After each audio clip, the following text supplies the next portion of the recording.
algunas, algunos mensajes. Esos mensajes tienden a suavizar la gracia, tienden a establecer una vida superficial en Cristo. No importa lo que tú seas, no importa quién eres, el Señor te acepta tal como eres. No le pongas cuidado a los fariseos. ¿Quiénes son los fariseos para ese tipo de mensaje o de mensajero? Somos aquellos que tratamos de guardar y predicar lo que el apóstol Pablo enseña acerca de la santidad. Entonces argumentan que mi vida es mi vida y mi relación con Dios es individual, nada tiene que ver con el resto. Y que Dios ama al pecador y como yo soy pecador, Dios me ama así como soy. Vamos a establecer un punto porque precisamente el mensaje de hoy se llama ¿y cuál es la diferencia? Ese es el mensaje de hoy. ¿Cuál es la diferencia entre aquellos que hemos sido llamados a ser hijos de Dios y los que no son hijos de Dios? Porque también eso tenemos que ponerlo en claro. No todas las criaturas de Dios son sus hijos, pero todos somos criaturas de Dios, porque fuimos formados por Él.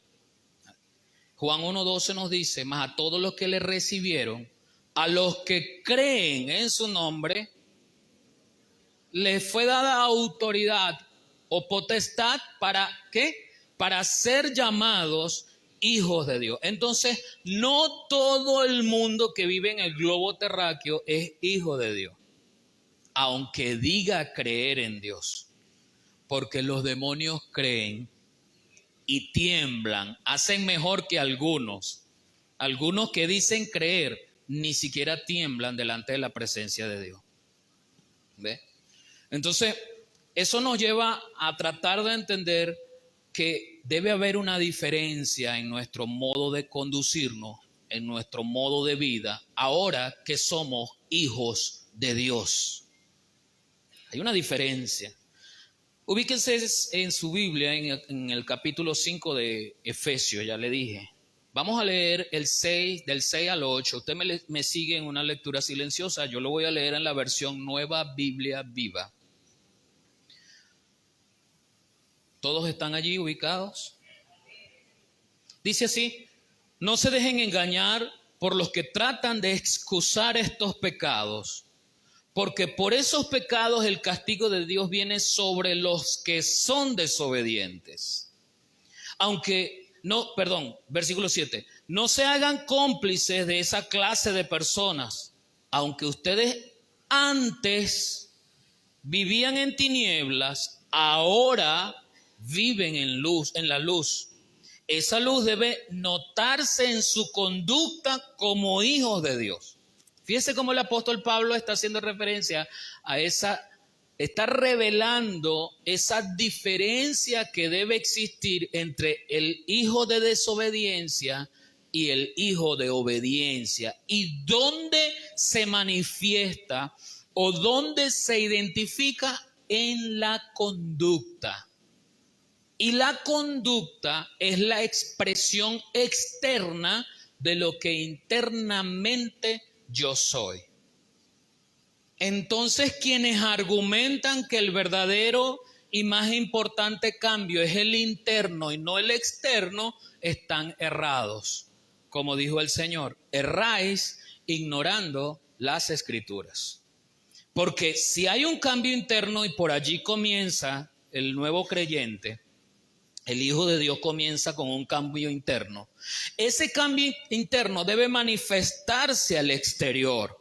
Y se manifiesta al exterior precisamente en nuestra conducta. Y nuestra conducta nos hace relacionarnos con un medio, con un contexto que se expande desde lo más cercano hasta lo más lejano.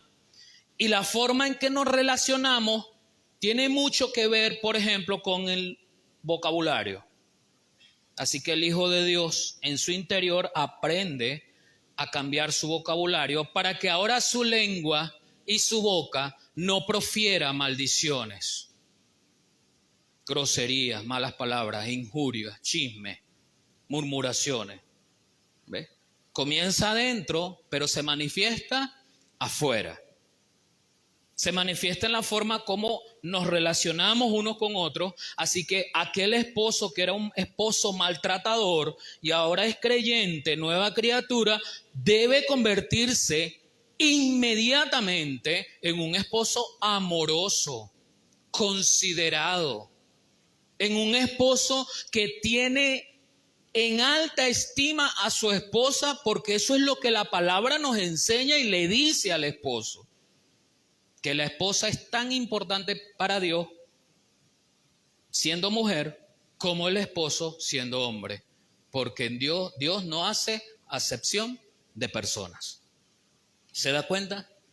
El hijo que era desobediente a los padres, cuando entiende la dinámica de su nueva persona en Cristo, ahora es un hijo obediente porque él entiende que la palabra dice: hijos, obedeced en el Señor a vuestros padres. Indudablemente los cambios deben venir. ¿Qué sucede cuando recibimos a Cristo en nuestro corazón? Supuestamente, pero nuestra vida no cambia. Y siempre argumentamos que cambia interiormente. No, yo cambié por dentro. Otros que quieren, ¿verdad?, cambiar en lo sucesivo, están alargando en el tiempo un proceso demasiado complicado. O sea, a veces colocamos la vida en Cristo como una vida demasiado complicada, demasiado compleja, como que no logramos entender o captar lo que Dios tiene para nosotros. Y encima, a veces escuchamos predicadores que hablan como que la Biblia está escrita en código indescifrables. Hermanos, si la Biblia fuese escrita en códigos indescifrables, Dios no la utilizaría como un medio para que nosotros crezcamos, sino como un instrumento para hallar un tesoro, porque los tesoros que se hallan a través de un mapa indescifrable son los que son demasiado complejos y es un tesoro demasiado bonito, demasiado valioso para que lo tenga todo el mundo. Pero la palabra dice que la salvación es para todo aquel que quiera acercarse a Dios. ¿A través de quién? A través de Cristo. Entonces la Biblia no es un libro escrito en códigos indescifrables, pero sí hay algo a que debemos atender. La Biblia originalmente fue escrita en un espacio de tiempo diferente al nuestro, en un lenguaje diferente al nuestro, que de paso ni siquiera se habla hoy, porque la Biblia originalmente fue escrita en hebreo, arameo y griego, y ninguno de esos tres idiomas se habla hoy. La Biblia fue escrita en por lo menos 3 continentes, que no es el continente americano. Por lo tanto, hay expresiones culturales y una dinámica social distinta a la nuestra. Entonces tenemos que estudiar interpretando esa dinámica para poder entender hoy qué significa eso. Hoy, por ejemplo, la mayoría de nosotros no sabe lo que significa realmente la palabra concupiscencia.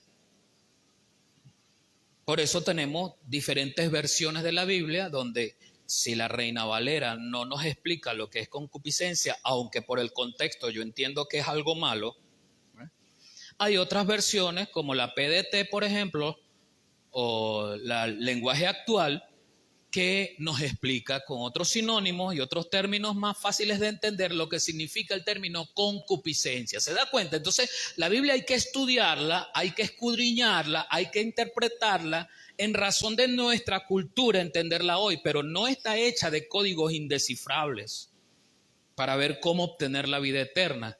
No, la vida eterna es a través de Cristo, la salvación es a través de Cristo. La salvación es producto de la obra expiatoria de Cristo en la cruz del Calvario, que a través de su sangre hemos sido limpios de todo pecado. Y por la resurrección de Jesucristo tenemos la oportunidad de vivir esa vida eterna. O sea, eso no tiene ningún misterio. Eso no es nada que está fuera de nuestro alcance. De hecho, lo que la palabra nos dice en el versículo 8 es que nosotros ahora vivimos en luz, pero no se refiere a este tipo de luz, es la luz del conocimiento, es la luz de saber quién es Cristo en nuestra vida. Antes vivíamos en la ignorancia porque no sabíamos quién era Cristo, y al no saber quién era Cristo no distinguíamos que era pecado. Aunque moralmente podemos hacer la diferencia entre lo que es malo y bueno en algunos casos. Pero en lo espiritual el pecado se distancia del concepto de lo bueno y lo malo que nosotros podamos tener. Comenzando por el hecho de que la palabra dice que el pecado está en aquel que sabe hacer lo bueno y no lo hace.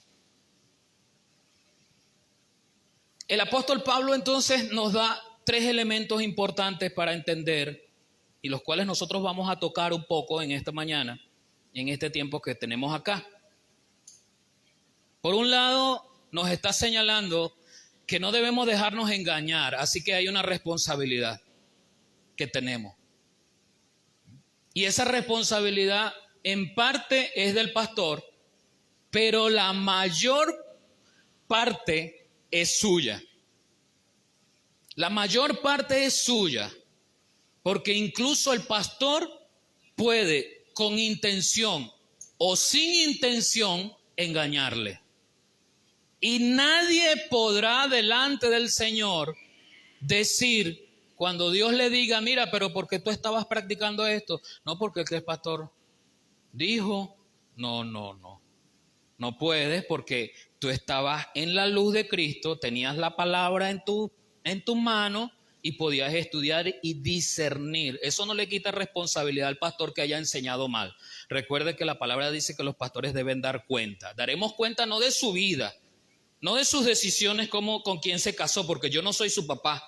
Yo a usted no le voy a dar permiso para que salga de viaje, para que se case, para decirle que va a estudiar. No, si usted quiere consejería, a la luz de la Escritura le damos consejería. Pero yo no soy su papá. ¿De qué me va a demandar el Señor? ¿Qué le enseñé? ¿Y qué no le enseñé? Eso me va a demandar el Señor. Pero eso no exime el hecho de que usted tiene que dar cuenta por lo suyo propio. Porque usted es su propio sacerdote. Según la primera carta del apóstol Pedro, todos tenemos un sacerdocio universal. Ahora no necesitamos un sacerdote que presente en el lugar santísimo una ofrenda ante Dios por mí. No. Yo puedo, a través de la gracia, entrar por mí mismo al lugar santísimo y ofrecer al Señor, como dijo la hermana directora, mi cuerpo en sacrificio vivo, santo y agradable a Dios. Hay una demanda, y el primer elemento que tenemos que considerar en la diferencia que tenemos que hacer en nuestra vida es no dejarnos engañar. Es su responsabilidad no dejarse engañar. Yo no tengo inconveniente, de verdad que sí, se lo digo como pastor. Usted sabe que uno como pastor siempre, a veces de repente hay celos, ¿no? De que vaya a otra congregación, de que escuche a otro hermano, el peligro de que va a escuchar por allá, que lo va a hacer desviar. Yo en lo particular no siento ese miedo. Y a los hermanos que me dicen, hermano, voy a ir, tranquilo, haga como dice la palabra, retener lo bueno, desechar lo malo. Pero ¿cómo yo retengo lo bueno si no lo sé escoger? En estos días estaba comprando, me dijo mi esposa, vamos a comer sopa. Y yo le dije, ok, yo compro los ingredientes. Teníamos el pollo nada más y voy a la bodega a comprar sopa y me detengo, mira, dame apio, dame plátano verde, dame... Y había una yuca allí. Pero hermano, mire, entre las muchas cosas que yo soy malo para comprar yuca. Yo no sé si está bien, no sé. Y yo decía en mi mente, yo estoy ahí pidiendo, pero yo decía en mi mente, ¿será que le digo, ábrame ahí la yuca? Porque yo he visto que Katy lo hace, ¿no? Y ¡pam! Le abren la yuca, ¿verdad? Y Katy la ve. Y a veces hasta la toca. Y yo decía, ¿para qué voy a poner a esta muchacha que abra la yuca si yo de todas maneras no voy a saber cuando la vea? No voy a saber. ¿Para qué le voy a decir abra la yuca? ¿Para que corte la yuca y yo después? No. Y decía, si después que abre la yuca Me da pena, porque a mí me da pena, hermano. Me da pena y me la llevo obligado. Y la yuca está mala, mi esposa me pega. Seguro me pega. No me pega, ella no me pega. ¿Ah? Pero sí entiende lo que le trato de decir. Si yo no sé lo que es bueno, si no lo sé reconocer, ¿cómo lo voy a retener? Es por eso que es importante congregarse, escuchar la palabra, ir a los estudios bíblicos, hacer estudio bíblico en la casa, reunirse con hermanos, estudiar, escudriñar, para poder retener lo bueno y desechar lo malo. Así como cuando usted come pescado. Usted se come un coporo y se le irá una espina porque se fue, pero no porque usted quiso tragársela. Y usted coge, echa la espina y se traga la poquita carne que le pueda sacar al coporo. No se dejen engañar, dice el apóstol. Es nuestra responsabilidad. Ahora, el apóstol no solamente dice no se dejen engañar, dice no se dejen engañar por los que tratan de excusar estos pecados. La versión Reina Valera dice con palabras vanas. Entonces ya usted sabe determinar que hay palabras que endulzan el pecado. Hay palabras que nos predisponen. Hay palabras, hay mensajes, hay predicaciones, pero también hay conductas que tratamos de imitar que nos predisponen al pecado.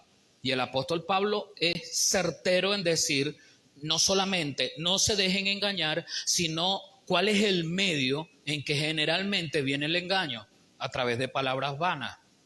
Ese convencimiento por el cual una persona se te acerca a través de un mensaje como este o a través de una conexión personal a decirte ciertas cosas que no convienen, que no edifican, pero todo radica en cómo diferenciar las palabras vanas, cómo diferenciar esas palabras que tratan de excusar el pecado. Si yo no sé lo que es bueno, no sé lo que es malo porque no me nutro, no pregunto. Si usted tiene una duda, pregunte. Nadie nació aprendido. Todos tenemos nuestras dudas, algunos de manera existencial, otros de manera muy puntual, pero todos tenemos dudas. Pregunte. La cuestión es a quién preguntarle de manera certera. Que no me vaya a responder algo loco. ¿Se da cuenta? Y ahí es donde viene la dimensión del ser de la persona. ¿Cómo va a crecer en Cristo si hay algo que lo ata a su vida vieja, a su vida pasada? Y esa conexión a través de esas palabras vanas, normalmente viene alguien que es un indocto. El apóstol Pablo habla del indocto, que no es un ignorante, solamente una persona que no es especialista en un tema. Y hay quienes de repente quieren o creen tener demasiado manejo de un tema en particular acerca de la gracia, que terminan perdidos y enlodados en su propio pecado. Y cada quien, según su perspectiva, va a mirar el pecado suavizándolo con la gracia. Y por eso al principio le decía que le damos largas al cambio. No, yo cambio cuando el Señor me vaya ayudando. Sí, eso es cierto, pero ¿cuándo el Señor te va a ayudar? ¿Mañana? ¿Pasado? El Señor te ayuda hoy, pero si yo soy chismoso, ¿cuándo debo dejar de ser chismoso? O sea, yo no puedo esperar que una manifestación, porque si espero una manifestación de Dios, me espera algo así como parecido al apóstol Pablo cuando era Saulo de Tarso, venía montado en el animal, porque miren lo que es la situación del apóstol Pablo. Siendo Saulo de Tarso, él estaba plenamente convencido de lo que él estaba haciendo estaba bien. Él estaba haciendo una cruzada contra los primeros creyentes, porque él era un judío, un fariseo.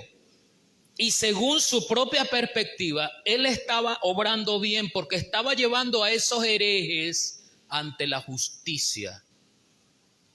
Póngase, cabalgue en el animal en que estaba cabalgando Saulo. Póngase en las sandalias de Saulo de Tarso. Él está plenamente convencido de que está haciéndolo bien. ¿Y qué resultó? No lo estaba haciendo bien. Usted conoce la historia en el libro de los Hechos, cómo viene una luz del cielo, lo tumba del animal, lo deja ciego 3 días, que de paso, aunque se curó medianamente de su enfermedad, no se recuperó del todo. Más adelante él explica que tiene que ver las letras grandes, que le dificulta leer y escribir, dice el apóstol. ¿Producto de qué? De ese evento que algunos están esperando que así Dios los cambie.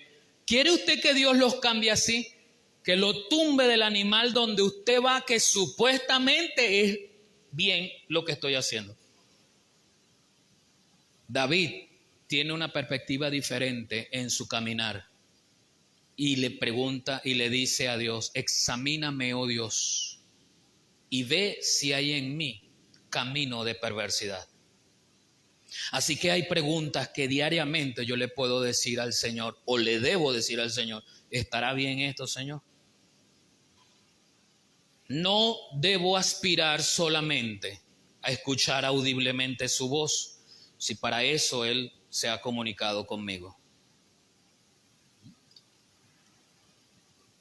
No dejarse engañar es lo que advierte el apóstol Pablo a la iglesia en Éfeso. ¿Cómo? Con palabras vanas. ¿Cómo?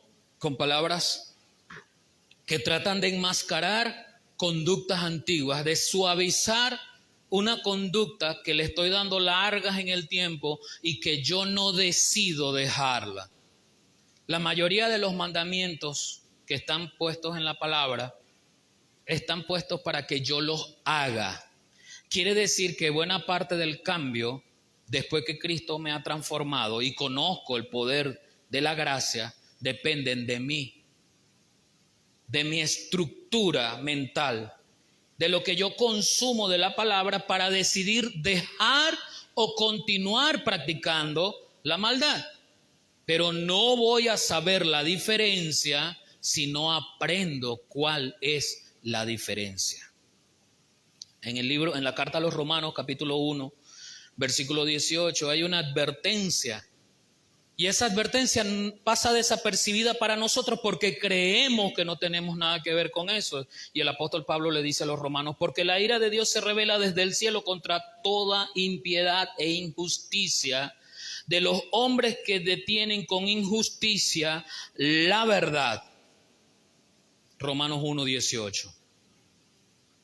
En ese mismo caso, allí en la carta a los romanos, el apóstol Pablo viene dando una lista a los hermanos que se congregan allí en Roma, de la iglesia en Roma.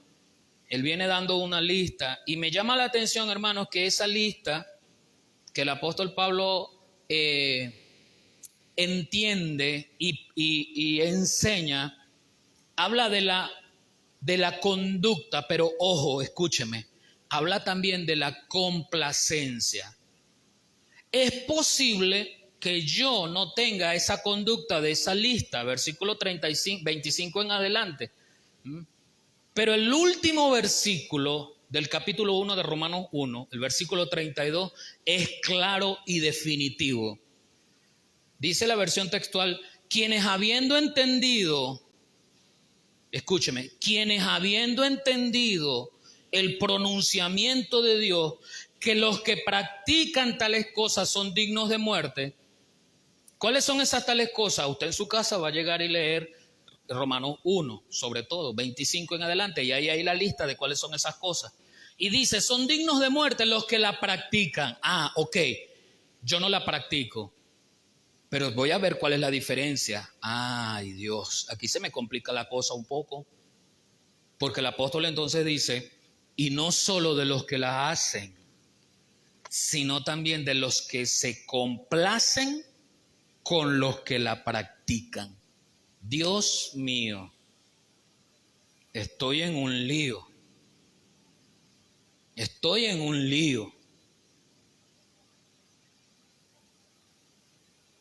¿Y si yo soy de los que se complacen con los que la practican?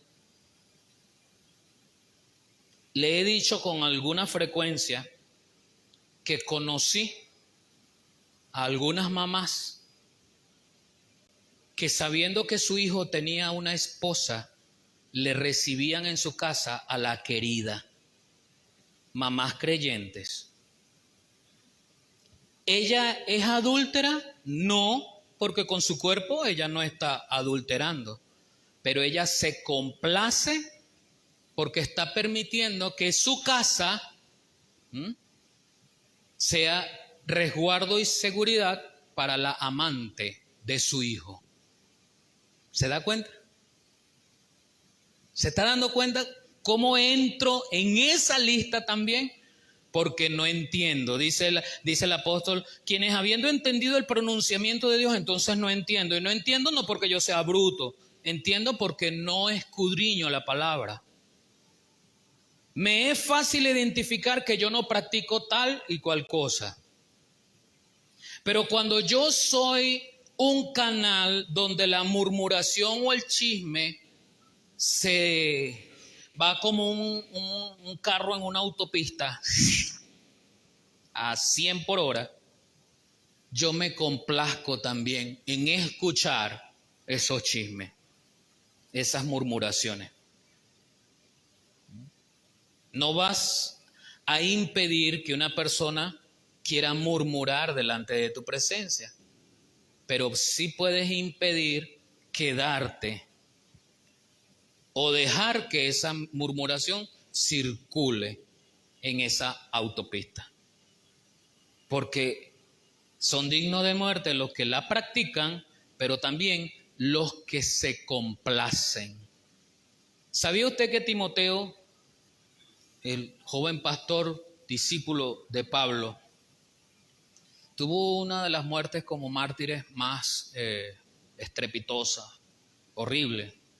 Timoteo fue arrastrado por la ciudad, arrastrado por caballos, por carros que eran guiados por caballos, y murió horriblemente. Pero ¿sabe usted por qué? Porque venía una procesión de Diana de los Efesios, de la diosa Diana, y Timoteo comenzó a predicar sobre la idolatría. Y claro, como la ciudad era sumamente idólatra, lo amarraron a un carro y echaron a andar el carro. Y murió Timoteo, porque él no se complace en la idolatría.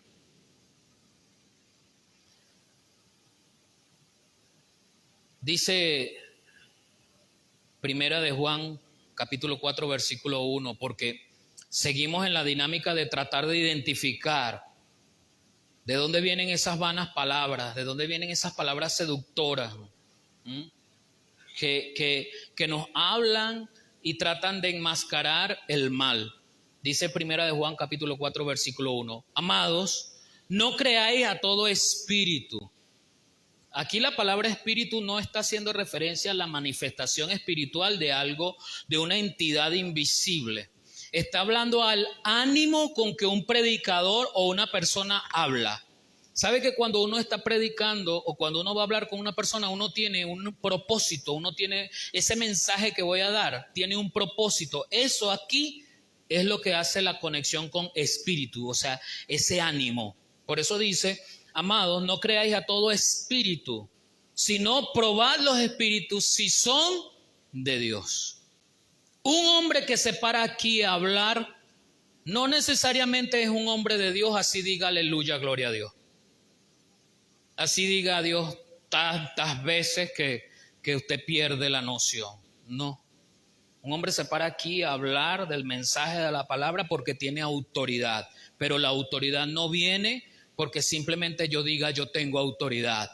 Porque Jesús le dijo a los discípulos, quieren tener autoridad, sean siervos. Para yo tener autoridad tengo que ser siervo. Entonces Jesús le enseña a sus discípulos, vamos a lavar los pies, yo voy a ser el primero, yo les voy a lavar los pies. O sea, quien se para aquí a hablar de la palabra de Dios es porque tiene autoridad, pero no porque es más que la iglesia, sino porque yo soy el primero en hacerlo. Lo que predico lo practico. El mensaje que doy ya ha pasado por mí primero. Hablo por mí en primera persona, en este caso que es el que le estoy hablando. Pero estoy hablando de una persona que se para aquí a hablar. ¿Cómo usted va a ir? Y a veces da como risa, ¿no? Los estudios son importantes, pero son complementarios a la experiencia. Es difícil ir a un congreso y escuchar a alguien hablar de los docentes, de la dinámica, de la estrategia, de la didáctica, de la evaluación, y este que está hablando tiene muchos estudios, pero tiene cero, nula experiencia en el aula. La autoridad te la da la experiencia. La experiencia. Esa es la dinámica, ese es el mejor maestro, la experiencia. Por supuesto, el conocimiento científico, la metodología, te enseña a ordenar ese cúmulo de conocimiento que te da la experiencia. Pero es difícil que se pare a alguien que no tuvo ni 5 años de servicio a decirle a un docente con 28 años de servicio cómo estar en el aula. No tiene autoridad. Por eso el apóstol Pablo le dice al Timoteo y a su vez a la iglesia, tengan cuidado con los pastores que ustedes van a llamar. Y en el listado dice, no un neófito. Entonces uno quiere, la iglesia en ese amor de Dios, porque queremos ser más buenos que Dios. Nosotros a veces queremos ser más buenos que Dios. Queremos nombrar a cualquiera. No, este hermanito, este va a ser pastor. Claro, es el único que dijo que sí, el resto no quiere. Es el único que dijo que sí y hace 6 meses, acaba de entregar su vida a Cristo. No estoy menospreciando su vida, su querer, su anhelo. El apóstol Pablo dice, si alguno desea o anhela obispado, buena obra quiere. ¿Ves? Pero el apóstol es claro en decir, el pastor, el obispo, no debe ser un neófito. ¿Qué significa la palabra neófito? Nuevo, recién salido del cascarón. Eso es un neófito. ¿Sí se da cuenta? Entonces, cuando usted va a escuchar a alguien el mensaje, usted, más allá de las palabras, usted va a ver su vida. ¿Es coherente lo que está diciendo? ¿Es coherente lo que está transmitiendo? ¿Su vida lo proyecta? ¿Su vida hace realmente honor a esa palabra que está predicando? No se dejen engañar, dice el apóstol. El segundo elemento nos llama, en el versículo 7, la primera parte del versículo 7, dice, no seáis pues partícipes con ellos. Y aquí viene la cosa. Una vez que yo he aprendido a diferenciar, porque acuérdese que el mensaje se titula, ¿y cuál es la diferencia? Una vez que yo he aprendido a diferenciar, entonces ahora viene un proceso de alejamiento de las cosas que ya sé que son malas. La cosa no queda allí. El cambio no queda allí, solamente en tener el conocimiento de qué es lo bueno y qué es lo malo. Ahora viene un proceso de alejamiento. ¿Que es progresivo? Sí, pero ¿quién dijo que tenía que ser a 5 kilómetros por hora? Progresivo puede ser a 80 kilómetros por hora. ¿Se entiende lo que estoy diciendo de los kilómetros por hora? Estoy hablando de velocidad, ¿no? Porque es que a veces nosotros queremos manejar nuestros cambios como algo lento. Llegué a los pies del Señor, escupo chimó, tengo 15 años a los pies del Señor y sigo escupiendo chimó. ¿Cuándo vas a dejar de escupir chimó? No, cuando el Señor me lo quite. Y es que quieres que el Señor venga y envíe al ángel Gabriel, que fue al que le llevó el mensaje a María, eres dichosa, bienaventurada, vas a tener un bebé. ¿Quieres que ese mismo ángel venga a decirte, mira, deja de escupir chimó? O sea, por favor. Por favor. La dinámica del cambio, en la velocidad del cambio, la imprimes tú. ¿Cómo la imprimes? Mientras más tiempo paso con la palabra, más rápido voy entendiendo. Más rápido voy poniendo en práctica. Acuérdese que Dios pone en nosotros, el Señor pone en nosotros el querer como el hacer. Entonces es cuestión de saber que Dios quiere que mi cambio sea productivo, eficiente, veraz. ¿Cómo va a ser un cambio eficiente si tengo 15 años siendo el mismo y en una iglesia dándome golpes de pecho? No. Ahí lo más claro, ahí en ese caso, lo más claro es que nunca hubo un cambio. Nunca hubo una verdadera transformación. Como dice el original griego en la palabra transformación, es la palabra metanoia o metamorfosis. Ese proceso por medio del cual algunos gusanos se envuelven en un capullo de seda y pasado un tiempo de ser un animal repugnante, asqueroso, que se arrastra, terrestre, pasa a ser un animal con alas, hermoso y vuela. Es una transformación completa. Deja de ser, escúcheme, completamente como era antes, cuando estaba incluso antes del capullo. ¿Y cuánto se le va al gusano en ese capullo? Y el gusano, no, yo estoy esperando que Dios me transforme. Algún día me convertiré en una hermosa mariposa. Y estoy esperando. Y 15 años ese gusano ahí metido en el capullo esperando. ¿Cuándo va a mostrar las alas? La belleza de esa transformación. La metamorfosis es un cambio que no tiene que ver con un modelaje de algunas partes de mi vida. No, es un cambio integral que nos va enrumbando a la perfección. No somos perfectos, pero nos va enrumbando a la perfección. Es decir, cada vez voy siendo mejor. Se debe notar. Dice el apóstol, no seáis pues partícipes con ellos. La lógica es reconocer que si el juicio de Dios para los que practican tales cosas y su ira es con ellos, el juicio de Dios también es conmigo cuando yo no he cambiado, porque precisamente ese cambio al cual debo señalar en mi vida no se ha hecho presente. Entonces nunca recibí a Cristo en mi corazón. Eso es lo que yo debo evaluar. Para aquellos que hablan de que la salvación se pierde, no están yendo al centro del problema. El centro del problema no es si la salvación se pierde. ¿Cómo se va a perder algo que no es nuestro? La salvación viene del Señor. El Señor nos habla del hecho de que lo que viene de Él es intocable. Ni Satanás ni nadie lo puede tocar. Y la salvación viene de Él. Ahora, ¿cuál es el problema? Yo puedo tener apariencia de piedad. Puedo ser una persona que ha vivido en la iglesia, haciendo vida eclesiástica, muchos años, 10, 15, 20, 50 años, y jamás haber aceptado a Cristo en el corazón. Se puede ser así.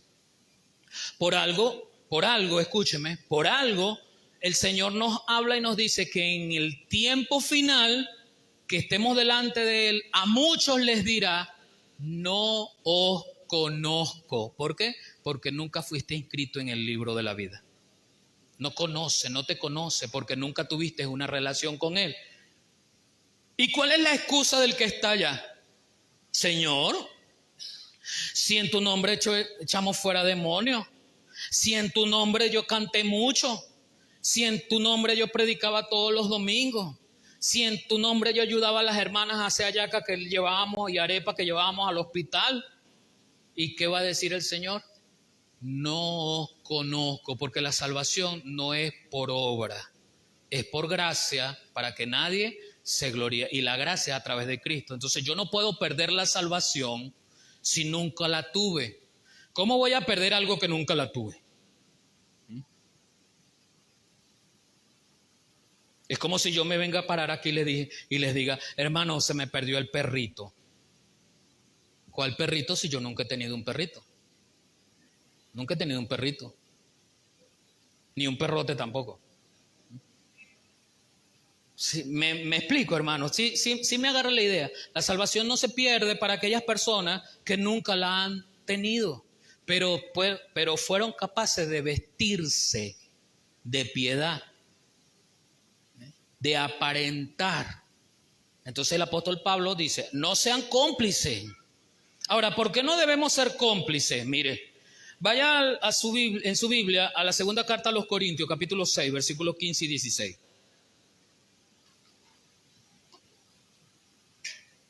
Segundo a los Corintios 6, 15 al 16. Nosotros queremos, y así lo hemos demostrado muchas veces a lo largo de la historia humana, incluso el pueblo de Dios lo demostró, los grandes hombres de Dios lo demostraron, y nosotros lo queremos seguir demostrando. Nosotros queremos sentarnos en la mesa con Dios y con el diablo, recibirle a Dios un poquito y recibirle al diablo otro poquito. Así queremos, para que ninguno de los dos se ponga bravo. O sea, estoy un ratico aquí y alegro a Dios, y estoy otro ratico aquí y alegro al diablo. Solo que conscientemente no sé que el otro ratico aquí con el diablo es con el diablo. Eso se enmascara. ¿Ves? Se le coloca otro nombre, otra imagen. Recuerde que la palabra dice, Jesús nos enseñó, el que no es conmigo es contra mí. El que conmigo no recoge, desparrama. Cuando usted no obra en bien para la gracia de Dios, usted está obrando en mal. Pero es posible que usted diga, no, yo me quedo quieto. No, al quedarse quieto está obrando en mal. Porque o eres con Dios o eres contra Dios. Entonces 2 Corintios 6, 15 y 16 dice, ¿y qué concordia Cristo con Belial? Una pregunta de reflexión. ¿Qué hay allí que podamos hacer semejanza de Cristo con el diablo? ¿O qué parte el creyente con el incrédulo? ¿Y qué acuerdo hay entre el templo de Dios y los ídolos? Porque vosotros sois templo del Dios viviente, como Dios dijo, habitaré y andaré entre ellos y seré su Dios y ellos serán mi pueblo. No puedo ser cómplice. Y voy a hablar de ser cómplice porque la mayoría sabemos cómo no participar, supuestamente, ¿no? Pero la mayoría sabemos cómo no participar de las obras malas. El problema es cómo no ser cómplice de eso.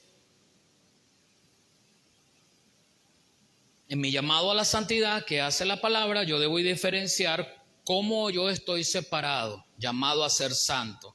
Y yo creciendo en el Señor, entonces, en mi vida me doy cuenta cuánto está presente Dios en mí. Cuánto está presente su palabra en mí. Cuánto yo hablo en bendición.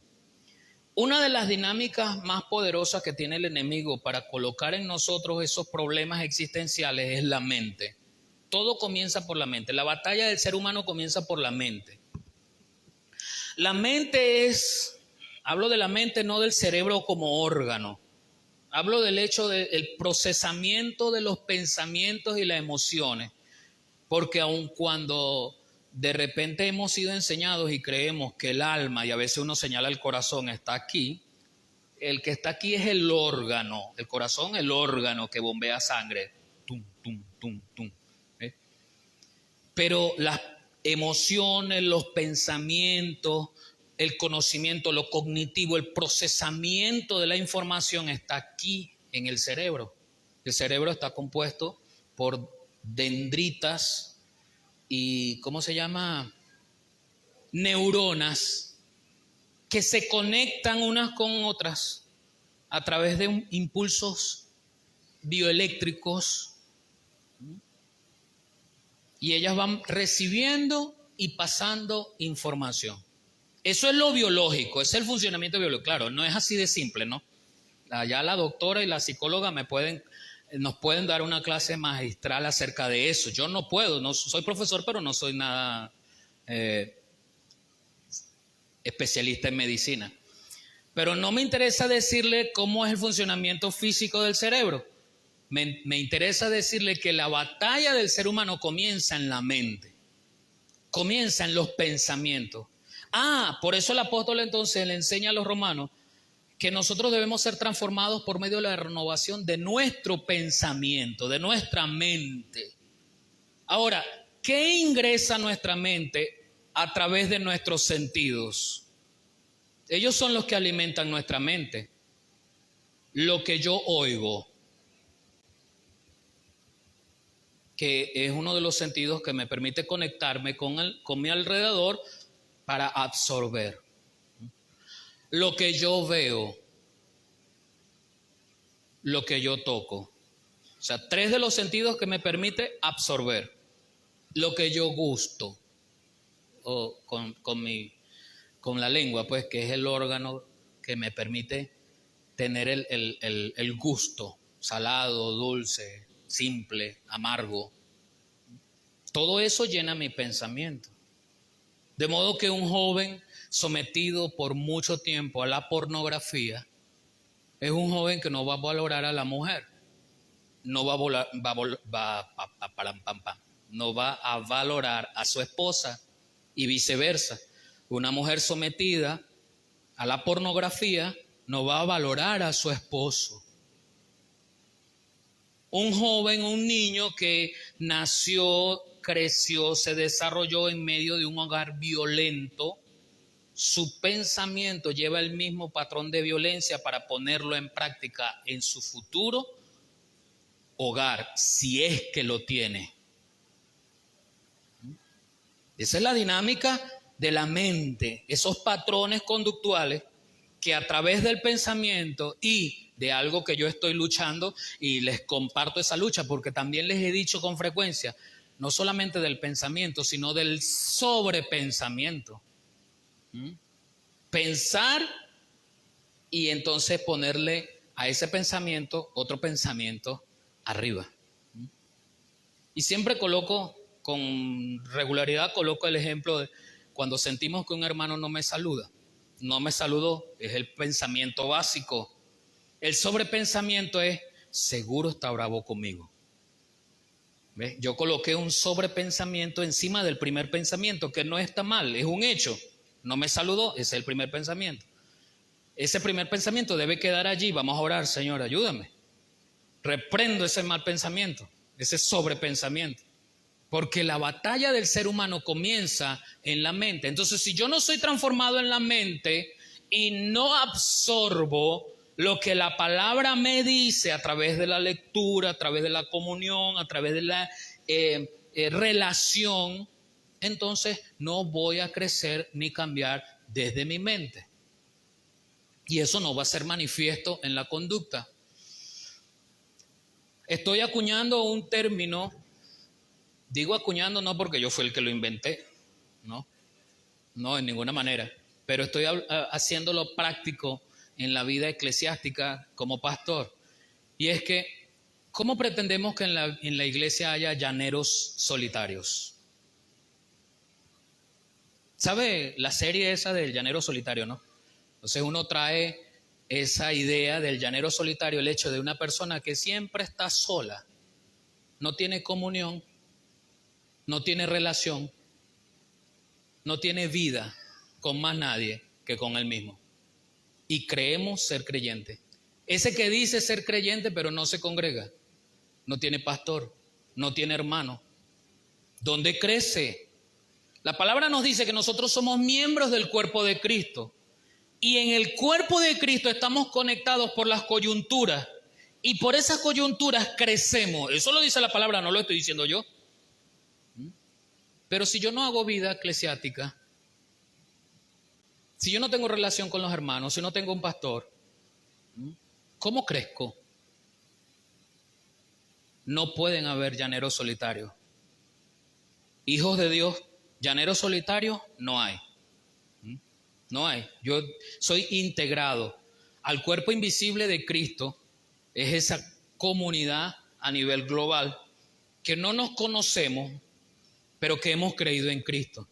Pero a su vez estoy llamado a hacer vida eclesiástica en una congregación local,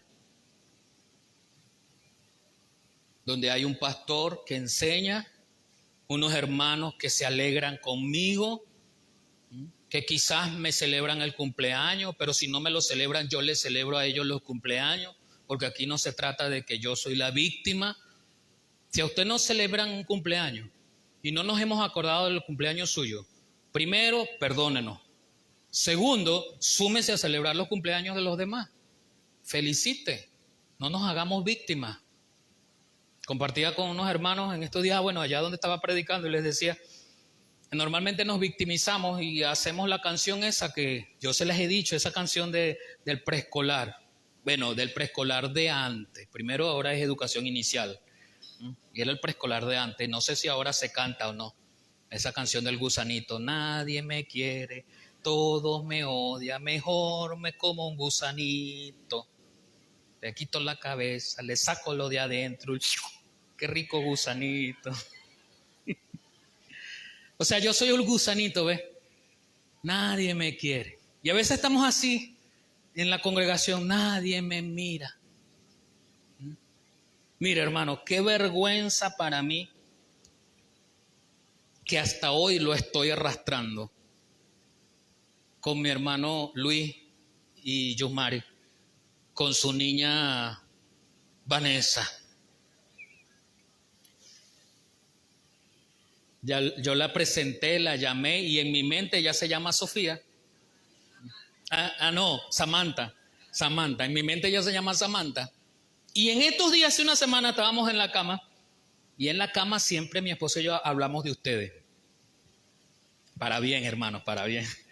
Y estaba hablando y yo le digo a mi esposa, epa, y Samantha no sé qué. Y ella inmediatamente captó, porque mi hermana pequeña, mi hermana menor, también se llama Samantha. Pero como estábamos hablando de la iglesia, ella capta y dice, Vanessa, no es Samantha, es Vanessa. Acuérdate, Samantha es tu hermana. Vanessa es la niña en la iglesia, la hija del hermano Luis y Yosmari. Yo, ay, Señor, gloria a Dios, por mi esposa. Y me da una vergüenza. Y yo le confesé a mi esposa esa noche que a veces veo a la niña y se me atraviesan los nombres. Y le digo, hola, ¿cómo estás, amada? Y me da vergüenza. Pero si yo me agarro de ahí para, ay Dios, pobrecita de mí, pobrecito de mí, me voy porque no se acuerda de mi nombre. No, hermano.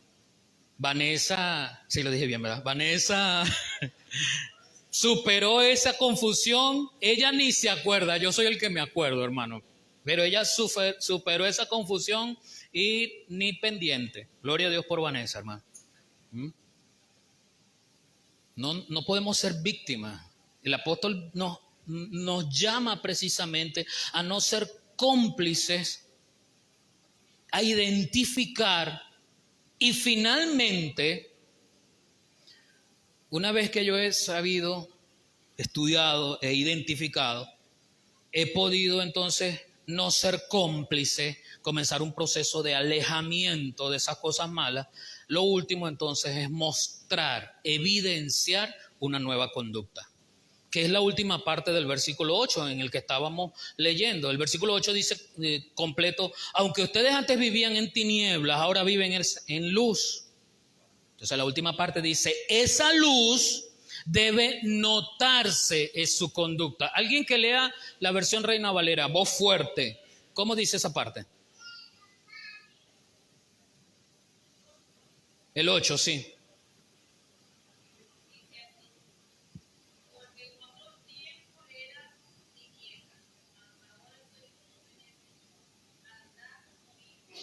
Andad como hijos de luz.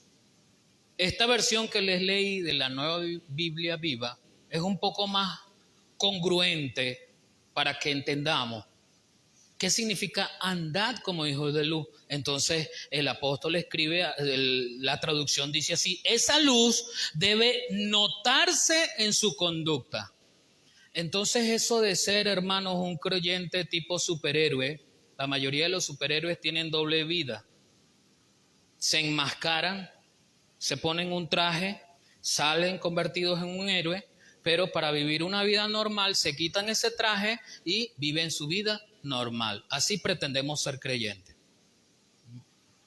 Agarro mi Biblia, mi traje, ¿verdad? Y me pongo el vestido y salgo para la iglesia. Pero de lunes a viernes en el trabajo, donde realmente debo mostrar la luz de Cristo que hay en mí, soy otra persona muy diferente. Soy uno más de los que están allí. Comparto las mismas cosas de los que están allí. ¿Dónde está la diferencia? ¿Cuál es la diferencia? Una de las cosas que notaron los fariseos y el pueblo de Jesús era que ellos estaban acostumbrados a que normalmente las cátedras de filosofía, de enseñanza, eran dadas por maestros que habían crecido en el templo, se habían desarrollado, eran fariseos, eran saduceos, y ellos eran los que daban escuela, que dicho sea de paso era diferente a como nosotros lo conocemos hoy. ¿Ves? No era algo tan formal. Algunos de ellos tenían escuelas en las plazas y hablaban y disertaban acerca de la vida y enseñaban acerca de Dios, y se reunía un grupo de personas allí en las plazas o en lugares públicos. Algunos de ellos mantenían cierta frecuencia y la gente sabía que todos los días a las 5 iba a estar allá el maestro y enseñaba, ¿sí? Y disertaba, filosofaba acerca de la vida o de Dios. Pero una de las cosas que resaltó en Jesús, y la gente lo reconoce, y los principales lo reconocen, es que tú hablas como quien tiene autoridad. Porque no solamente enseñaba como enseñaban los fariseos, enseñaban porque venían de una escuela formal, venían del templo, tenían una casta, un título, un certificado. Jesús no lo tenía, pero lo que Jesús enseñaba, primero él lo practicaba. Y su vida daba evidencia de lo que estaba enseñando era cierto. Entonces la gente se daba cuenta. ¿Por qué se daba cuenta? Por la conducta. A nosotros se nos es fácil identificarlo porque lo estamos leyendo y sabemos que viene hablando del personaje de Jesús. Esas personas no tenían redes sociales, no tenían televisión. ¿Cómo saber quién era Jesús? Acuérdese que cuando Jesús ya sana a aquel hombre que era sábado, aquel paralítico, a pesar de que estaban en el mismo sitio, los fariseos le preguntan, ¿quién te ha sanado? No, yo no sé. Y el paralítico, bueno, ya no era paralítico, le dice a aquel hombre, pero ellos no sabían quién era. Su rostro no lo podían reconocer. Solo podían reconocer el hecho de que la multitud seguía al maestro. Y lo seguía porque enseñaba como quien tiene autoridad. Jesús modelaba en su conducta la autoridad. La pregunta para hoy es, ¿yo modelo mi autoridad? La autoridad que he recibido del Señor, yo la modelo. Soy parte de ese contingente de hombres y mujeres que actúan conforme a lo que Dios ha dicho. Y eso tiene que ver, hermano, mi conducta tiene que ver, dice la Reina Valera, por eso decía que les dije que leyeran allí, mi conducta tiene que ver con el andar, y eso se traduce con el vivir, con la relación que yo tengo con mi contexto. Literalmente, en el griego, la palabra andar del Nuevo Testamento significa caminar alrededor. Y todos vemos cómo camina una persona. No nos los imaginamos, lo vemos. Esta última parte entonces para nosotros se convierte en algo imperativo. La diferencia debe manifestarse en la conducta. No basta solamente con decir soy cristiano. No basta solamente con querer el cambio. No basta. Acuérdense 1 Corintios 13, no basta dar de comer a los pobres. No basta dar mi cuerpo para ser molido. No basta. Si no hay amor, no basta. Si no está Cristo, no basta. Si no hay cambio producido por Cristo, no basta. Efesios 5:9 dice, porque el fruto del Espíritu es en toda bondad, justicia y verdad. Ese mismo capítulo 5, unos versículos más adelante, el versículo 13 dice, mas todas las cosas son puestas en evidencia por la luz, son hechas manifiestas porque la luz es lo que manifiesta todo. ¿Quién es usted? Primera de Pedro 2:9, mas vosotros sois linaje escogido, real sacerdocio, nación santa, pueblo adquirido por Dios, para que anunciéis las virtudes de aquel que os llamó de las tinieblas a la luz admirable. Y quiero finalizar con 3 cosas importantes donde esa conducta se debe evidenciar.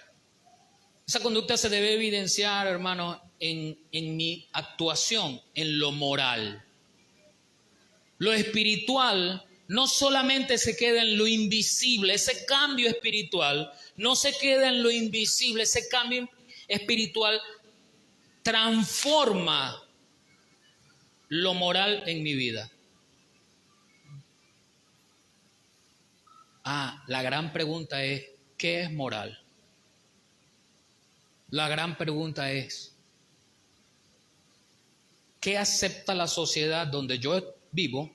¿Qué acepta como moral o no? Porque a veces llamamos a las cosas moral o inmoral. Lo contrario a la moralidad. Pero hay cosas básicas que nosotros ni siquiera pensamos. En las instituciones públicas del Estado no están aceptando que las mujeres o los hombres entren en chancleta, con tiritas, en chores.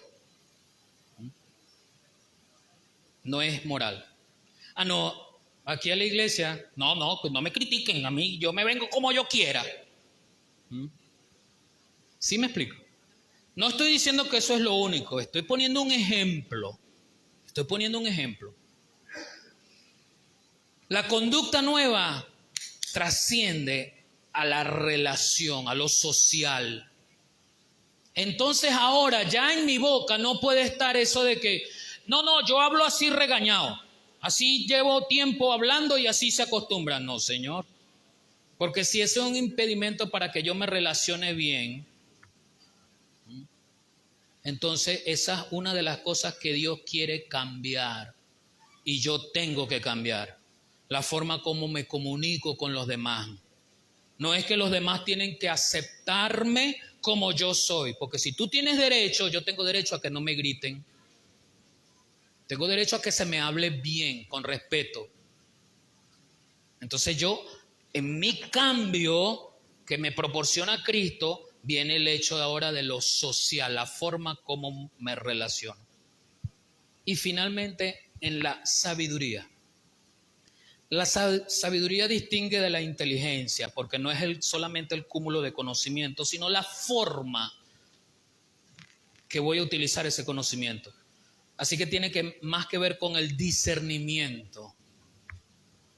Cómo yo percibo el hecho de tomar elecciones sabias, como lo dice el apóstol Pablo. Mirad pues con diligencia cómo andéis, no como necios, sino como sabios. La elección sabia. No todo lo que brilla es oro. Entonces yo tengo que tener sabiduría para saber qué voy a elegir que me convenga como un hijo de Dios y que me edifique. Porque si no me conviene como hijo de Dios, esa elección no me conviene. Y si tampoco me edifica, esa elección no me conviene. Ahora, ¿quién es usted en Cristo? Es una nueva criatura transformada. Es una nueva criatura que no se adecúa a lo cotidiano, a lo normal, a lo que la corriente de este mundo va diciendo y haciendo. Pensemos por un momento, cierre sus ojos, pensemos por un momento. ¿Cuál es el núcleo de mi vida que me permite manifestar el cambio de Cristo en mí? ¿Cuál es ese núcleo? ¿Será posible que en algún momento de mi vida yo pueda ser transformado para evidenciar el poder de Dios, el poder de Cristo? ¿Será posible que esa transformación pueda hacer la diferencia del antes y el ahora? ¿Cuál es la diferencia?